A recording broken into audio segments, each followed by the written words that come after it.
Importance of the study, यानी कि आखिर हम लोग स्टडी करते क्यों हैं, ठीक है, इसका मेन पर्पस क्या है, इम्पोर्टेंस क्या है करने का। क्योंकि देखे होंगे कि हर फैमिली में हर बच्चों को जो है प्रेशराइज किया जाता है स्टडी करने के लिए।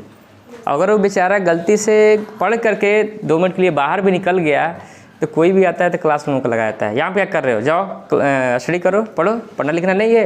अब बेचारा प्यारा सा बच्चा धीरे से जा करके बैठ जाता है चुपचाप, ठीक है, इस तरीके से।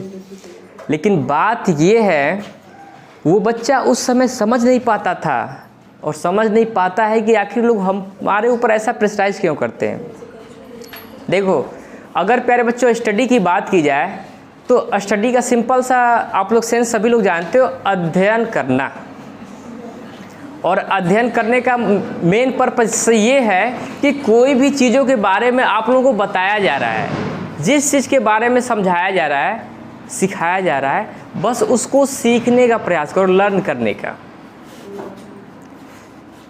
क्योंकि ये जो है ना, जो स्टडी इस समय आप लोग कर रहे हो, ये आने वाले समय में एक एक्सपीरियंस के फॉर्म में जो है वर्क में आता है, हम लोगों के काम में आता है।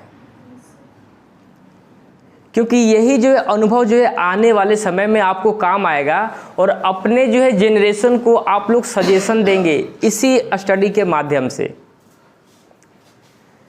तो स्टडी जो है इतना इम्पोर्टेंट है कि इसके बारे में बच्चों कितना अगर बोला जाए तो समझ लो कि कम ही है। इसलिए स्टडी इसीलिए बोला जाता है आप लोगों को, हमेशा क्लासरूम में हमेशा बताया जाता है कि मेरे प्यारे बच्चों, आप लोग जो है कोई भी चीज़ें बताई जाती है तो प्रयास करो उसको सीखने का, लर्न करने का। क्योंकि जिस चीज़ को सीख लेते हो ना, वो तुम्हारे माइंड में एक अच्छे वे में स्टोर हो जाता है। और जब वो कोई भी चीज़ माइंड में स्टोर हो गया तो हम बता रहे हैं लाइफ में कभी भूलोगे नहीं, यहाँ तक कि तुम्हारा आने वाला जो जनरेशन है उसको भी अच्छे से गाइड करोगे। और इससे ये होता है कि खुद को अवेयर करना होता है, अवेयर समझ रहे हो ना, यानी जागरूक करना होता है कि सोसाइटी में क्या चल रहा है, ठीक है, क्या गलत है, क्या सही है, हमें ये गलत काम करना चाहिए या नहीं करना चाहिए, ठीक है, लोगों के सामने किस तरीके से बर्ताव करना चाहिए, छोटे लोगों के साथ कैसे बिहेव करना चाहिए, बड़े लोगों के साथ कैसे बिहेव करना चाहिए, ठीक है, सब ये स्टडी से ही सीखी जाती है।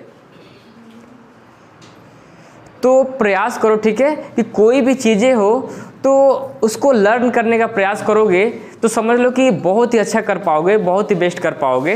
तो यहाँ पे बच्चों स्टडी का मतलब यही है कि आप जो कोई भी चीज़ें सीख रहे हो, ठीक है, स्टडी करो तो उसको प्रयास करो लर्न करने का A to Z। और एक चीज़ हमेशा याद रखना, जब भी आप लोग कोई चीज़ पढ़ते हो ना, स्टडी करते हो, तो उसको जो है 2 तरह से लोग स्टडी करते हैं। एक होता है कि मतलब जो दिख रहा है उसको देखते हुए जा रहे हैं, ठीक है, और निकलते जा रहे हैं। और एक है कि बच्चा जब उस चीज़ को पढ़ता है तो उस वर्ड के गहराई में जाने का प्रयास करता है। गहराई में जाने का मतलब कि उस वर्ड्स के बारे में सोचने लगता है और सोचता है कि आखिर ये वर्ड्स होता क्या है, इसका यूज़ कहाँ होता है, किस तरीके से हम लोग अपने डे टू डे लाइफ में यूज़ करेंगे। और वो जब इस तरीके से सोचता है तो उसके माइंड में उस तरीके का एक इमेज चलना शुरू हो जाता है, वीडियो बनना शुरू हो जाता है, उस तरीके से आज पिक्चर तैयार हो जाता है। और जब उस तरीके से उन चीज़ों को पढ़ोगे, सीखोगे, तो हम बता रहे हैं लाइफ में कभी नहीं भूलोगे, हर चीज़ों को अच्छे से याद रखोगे, कोई प्रॉब्लम ही नहीं होगी। इसलिए ठीक है, स्टडी जो है बहुत ही इम्पोर्टेंट है। और इस तरह से अगर आप लोग जिस तरीके से बताया जा रहा है, अगर उस तरीके से आप लोग स्टडी करते हैं तो बहुत ही बेहतर और बेस्ट परफॉर्मेंस आप लोग कर पाओगे।